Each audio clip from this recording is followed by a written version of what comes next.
What's up, folks, and welcome to the first entry of the Hack With Me series. Still debating on the name, but for now it's going to remain Hack With Me.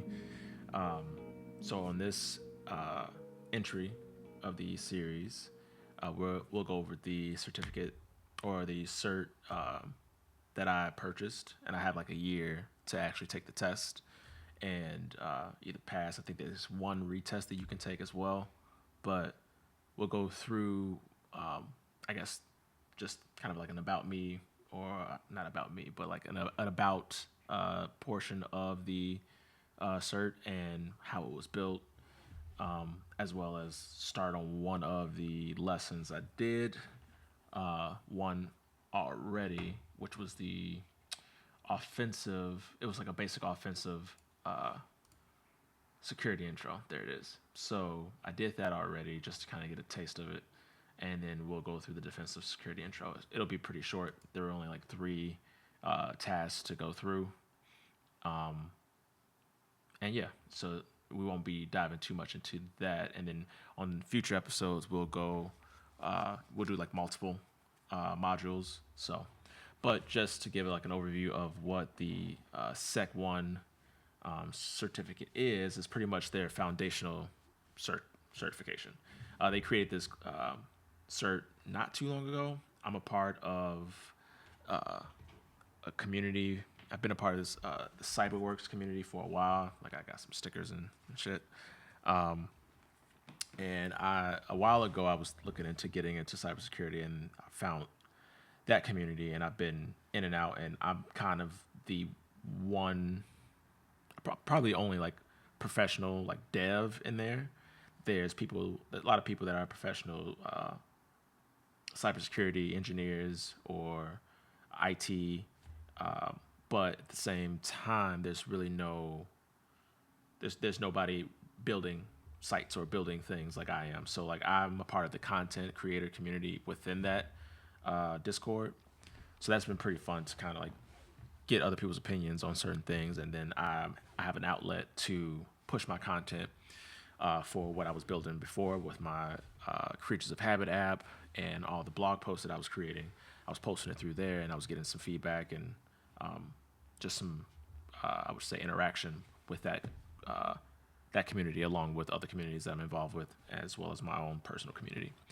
But getting back to this cert, we could just read through the kind of the definition. So certification is the foundational, like hands-on, built by industry experts. Prove your core cybersecurity skills, apply them in real-world scenarios, launch your career in cyber. I doubt that we'll be able to launch a career in cyber with just doing this. I could be wrong though. But scroll through this. They're like, I'm still gonna call it like an about me page, but it's their about us or the about the course page. And is industry recognized. It seems like flexible learning. One thing that I've learned about or read into between Try Hack Me and Hack the Box is Try Hack Me is a little bit more of guided and forgiving courses, to where it's better for people just getting into it, and then Hack the Box is more for, I guess, refining your skills, and it's kind of like here's a box, here's what the objective is, have at it without any hints or without any kind of guidance on where you should look into or what you should do in terms of like a step by step. So that's why I mentioned I was going to bounce between both of them. Do want to start off with Try Hack Me, since I am fairly new within this system. You can see here, key skills evaluated in Try Hack Me's SEC1. We have operational system fundamentals skills, which I know my OS pretty well. Network traffic analysis, that'll be great to understand. Web application security would be great to apply to my current applications that are live. And then we have security operations, password attacks, and credential security. This is something I feel like we all practice these days. Well, some of us practice these days when it comes to creating strong passwords and storing them safely. At least people in my community, I have specific encrypted applications that I use to store my strong passwords that I create via a password creator that I'm not going to remember. So I'd rather store it somewhere that's encrypted, so I'm not leaving my strong worded or my strongly curated passwords out in like my notes application that could easily be also hacked if I'm compromised. Malware analysis fundamentals. Okay. A little bit more of this. Get in try. Hack me SEC1 certified. Complete the learning. Start the exam. Get certified in progress with confidence. All right. Well, it's pretty much a little summary of what this course is. So you can see the exam details. It's a 24-hour window when you start it. You have 24 hours to complete it when you start, so I'm wondering how long people usually take to complete it. This was the cost for buying the cert, and it lasts a year, so I have a year to take the exam. And then it included 3 months of the premium subscription or premium access. So not only do I get the path for SEC1, I can access some of the other learning paths that they have without, having to pay extra. So hopefully I can try to get through this within like 2 months and then get a good month of checking out some other things. Mainly I'm going to try to focus on red hat hacking, and then you get one free retake. Then how we built SEC1, industry research, learning insights, clear scope, beta testing, final validation, then a bunch of FAQ questions. What is actually in it, and get started. So I've already done the offensive security portion just to get a taste, but this is how the path looks. It does look pretty deep. If I spent 4 hours a week on working through this, it says I'll be done by the 23rd of April. So I'm guessing these are a little more in depth than I thought. So we go to Linux. Okay, it's 3 parts in that, 4 parts in the Windows. AD fundamentals, 3 parts. Okay, when you get to networking, that has a lot more parts to it. Cryptography, exploitation basics, web hacking. This one sounds like it'll be fun and very useful for me. Offensive security tools. Okay, this one will be good as well. Defensive security, security solutions, defensive security tooling, and then it seems like it's some portfolio building right here. Study security principles, set the foundation. Yeah, kind of just, it seems like more of a learning how to get into the field and kind of prepping your resume and things like that. And OWASP top 10. Yeah, these are like learn about this, learn about that. So I'm assuming those are like additional content that you can like look into just to kind of refine your skills. But yeah, that's pretty much it for the path here. And we can even go to my dashboard to see like the progress. And this is how it looks when you would, have an account signed up. Obviously, I haven't done too much, so you can see where I'm at. And they have specific leveling, which is pretty cool. Keeps you interested. I'm a big RPG fan myself, so I would love to level up. We can go to learn and then kind of just check out some of the other paths. And so I have access to this array of things with the premium's membership. So hopefully I can get through this quick enough to where I can test out some of these red hat hacking situations, and a little bit defensive. But I want to be on the offensive personally. So I'll probably go to this one next because it's easy. It goes junior penetration tester. I looked into roles with penetration testing as well, so that'd be interesting. But yeah, let's go ahead and check out the defensive security intro. Let's get this going. So in the previous lesson, we learned about offensive security, which aims to identify and exploit system vulnerabilities to enhance security measures. This includes exploiting software, bugs, leveraging insecure setups, and taking advantage of unenforced access control policies, among other strategies. Red teams and penetration testers specialize in these offensive techniques. In this lesson, we will examine its counterpart, defensive security.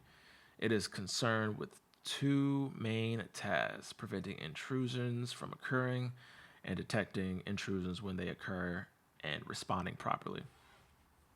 So blue teams are a part of the defensive security landscape. Some of the tasks that are related to defensive security include user cybersecurity awareness, documenting and managing assets, updating and patching systems, setting up preventative security devices, setting up logging and monitor devices. You can read through these. Okay. There's much more to defensive security. Aside from the above, we will also cover the following related topics: Security Operations Center, SOC, SOC, threat intelligence, digital forensics and incident response, and malware analysis. So, first question: what team focuses on defensive security? Well, it's literally right there.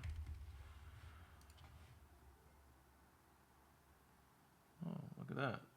Okay. I wonder if you guys heard that jingle. I don't know if my audio is connected to, is picking up in the recording as well, but if it's not, I'll make sure to change that on the next recording. Okay, so we have a longer one here. So in this task, we will cover two main topics related to defensive security: Security Operations Center, where we cover threat intelligence, and digital forensics and incident response, where we also cover malware analysis. Okay. So, SOC, Security Operations Center, is a team of cybersecurity professionals that monitors the network and its systems to detect malicious cybersecurity events. Some of the main areas of interest are for SOC are vulnerabilities, policy violations, unauthorized activity, network intrusions. I'm going to take some time to read the definitions of those. Okay. Security operations cover various tasks to ensure protection. One such task is threat intelligence. In this context, intelligence refers to information you gather about actual and potential enemies. A threat is any action that could disrupt or adversely affect a system. Threat intelligence collects information to help the company better prepare against potential adversaries. The purpose would be to achieve a threat-informed defense. Different companies have different adversaries. Some adversaries might seek to steal customer data from a mobile operator. However, other adversaries are interested in halting the production in a petroleum refinery. Example adversaries include a nation-state cyber army working for political reasons and a ransomware group acting for financial purposes. Based on the company or the target, we can expect adversaries. Intelligence needs data. Data has to be collected, processed, and analyzed. Data is collected from local sources such as network logs and public sources such as forums. Data processing arranges it into a format suitable for analysis. The analysis phase seeks to find more information about the attackers and their motives. Moreover, it aims to create a list of recommendations and actionable steps. Learning about your adversaries lets you know their tactics, techniques, and procedures. As a result of threat intelligence, we identify the threat actor, the adversary, and predict their activity. Consequently, we can mitigate their attacks and prepare a response strategy. So, DFIR. This section is about digital forensics and incident response, and we will cover digital forensics, incident response, and malware analysis. Okay. So, digital forensics. Forensics is the application of science to investigate crimes and establish facts. With the use and spread of digital systems such as computers and smartphones, a new branch of forensics was born to investigate related crimes, computer forensics, which later evolved into digital forensics.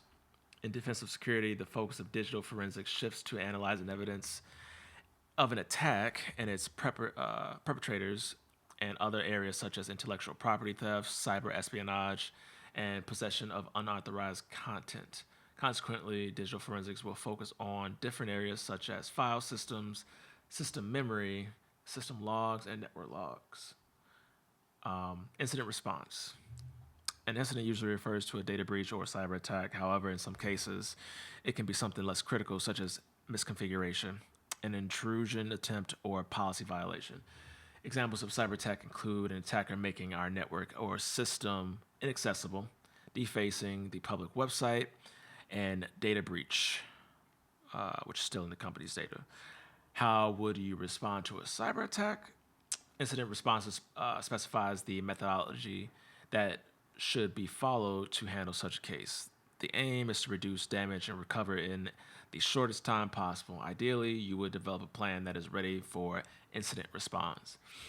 The four major phases of the incident response process are preparation, detection, containment, eradication, and recovery, and then post-incident activity. You can take some time to read through those definitions. And you can kind of see how they are mapping these out with this visual here. And lastly, malware analysis. Malware stands for malicious software. Software refers to programs, documents, and files you can save on a disk or send over a network. Malware includes many types, such as a virus. I don't like how they word that, but such as a virus that attaches itself to a program. It is designed to spread from one computer to another and works by altering, overwriting, and deleting files once it infects a computer. The result ranges from the computer becoming slow to unusable. A Trojan horse is a program that shows one desirable function but hides a malicious function underneath. For example, a victim might download a video player from a shady website that gives the attacker complete control over the system. Another example of that is specific links, or if you were to have an audio recording that might have malicious software underneath it. So when you play the audio recording, same thing. Ransomware is a malicious program that encrypts the user's files. Encryption makes the files unreadable without knowing the encryption password. The attacker offers the user the encryption password if the user is willing to pay a ransom. A lot of crypto ransomware has been going around lately. That's one of their main, their main ways to attack. I know my last company, ALE Solutions, actually got ransomware and they had to pay up because their IT team was straight garbage and they couldn't figure out how to combat that without paying up and losing too much money on the other end. Funny enough is I actually mentioned to them that the database structure and architecture that they had when I was trying to get into coding, and I was like learning a little bit more about it, and I realized how archaic their system was. I'm like, oh, this is something that maybe I can bring up to them to upgrade. But the IT or the CTO that I met with, since it was not a huge company, so I met directly with him, and he just kind of looked at me like I was an idiot. And guess what happened? Fucking funny, right? Continue. Malware analysis aims to learn about such malicious programs using various means. So static analysis works by inspecting the malicious program without running it. This usually requires solid knowledge of assembly language, the processor's instruction set. An example, the computer's fundamental instructions. Dynamic analysis works by running the malware in a controlled environment and monitoring its activities. It lets you observe how the malware behaves when running. Okay. So let's run through some of these questions. What would you call a team of cybersecurity professionals that monitors a network and its systems for malicious events?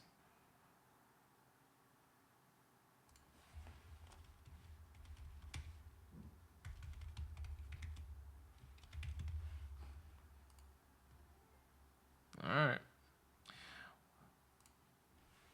This one stands for, I know this is forensics. It's okay.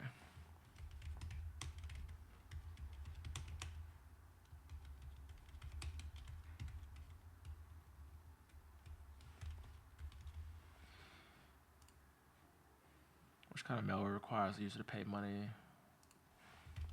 Ransom. Oh.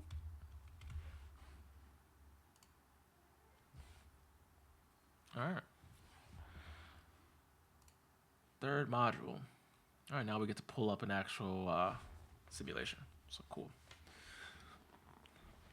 The scenario. Let us pretend you are a security operations center, and excuse me, security operations center analyst responsible for protecting a bank.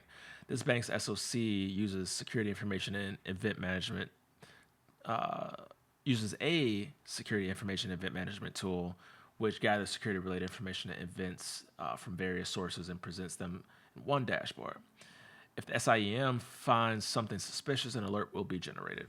Not all alerts are malicious. However, it is up to the analyst to use their expertise in cybersecurity to investigate which ones are harmful. For example, you may encounter an alert where a user has failed multiple login attempts. While suspicious, this kind of thing happens, especially if the user has forgotten their password and continues to try to log in. Additionally, there might be alerts related to connections from unknown IP addresses. An IP address is like a home address for your computer on the internet. It tells other computers where to send the information you request. When these addresses are unknown, it could mean that someone new is trying to connect or someone is attempting unauthorized access. So simulating an SIEM. We have prepared a simplified interactive simulation of the SIEM system to provide you with a hands-on experience similar to what cybersecurity analysts encounter. Start the simulation. Let's click this. Okay.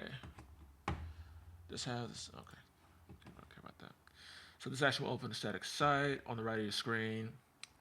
Follow the step-by-step instructions provided within the simulation to navigate through the events and locate the flag. A flag is a series of characters with a format like this. Random words. Use this flag to answer questions from the lesson here and try hacking me like the one below. Okay. Instructions.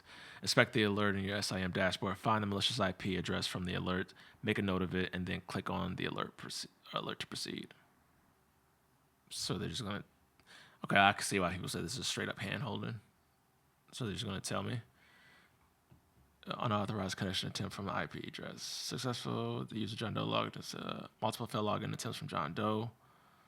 Login failure. Specific account password has expired.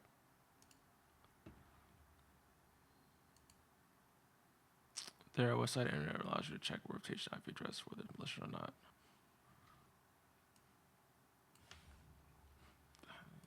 Won't let me copy it.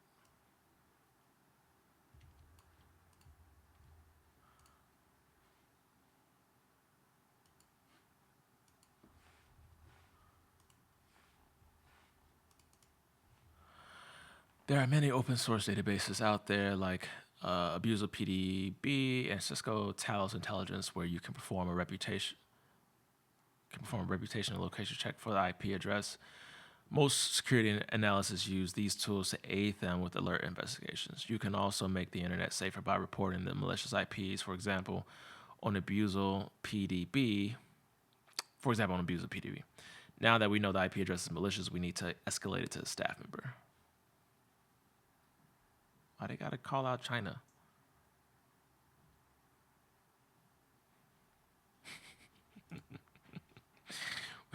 We shouldn't worry too much if it was a failed authentication attempt, but you probably noticed the successful authentication attempt from the malicious IP address. Let's declare a small incident event and escalate it. There's some great staff working at the company, but you wouldn't want to escalate it to the wrong person who is not in charge of your team or department. Choose to whom you would escalate this event to. I ain't sending shit to Dominic.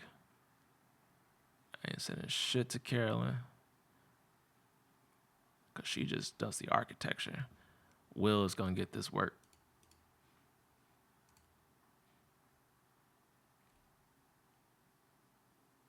You got the permission to block the malicious IP address, and now you can proceed to implement the block rule. Block the malicious IP on the firewall.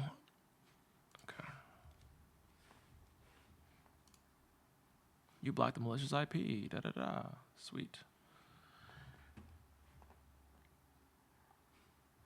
Thread blocked. Okay.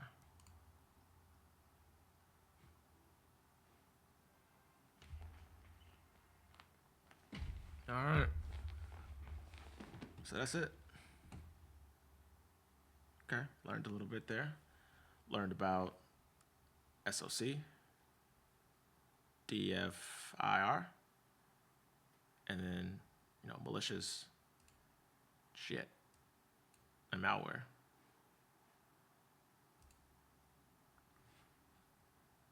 Continue your learning. So we can go to the next room, but I'm going to save that for the next video, as this one is getting a little long, hitting that 30-minute mark. I think that, oh yeah, specifically this one's going to take 60 minutes to get through. I don't have to find a better format to go through these. I know I'll say like hack with me, but I feel like people are watching me go through it. And you're not also able to practice yourself. Maybe there's a way for me to cut up what I end up reading, and then by the end of the video, I kind of go over a summary. So you'll see me go through the lessons and like the tests and everything. But when it comes to like all the reading, I think I can cut that down and not bore people with it. I'll debate if I'm going to cut it down from the last lesson, but for sure going to cut it down on this because, oh well, doesn't look like there's a ton of reading on this one like it was in the last one. Like those are straight up definitions for like the intro, but okay. But yeah, first episode done of the Hack With Me series. So appreciate y'all for joining, and see you next time. Peace.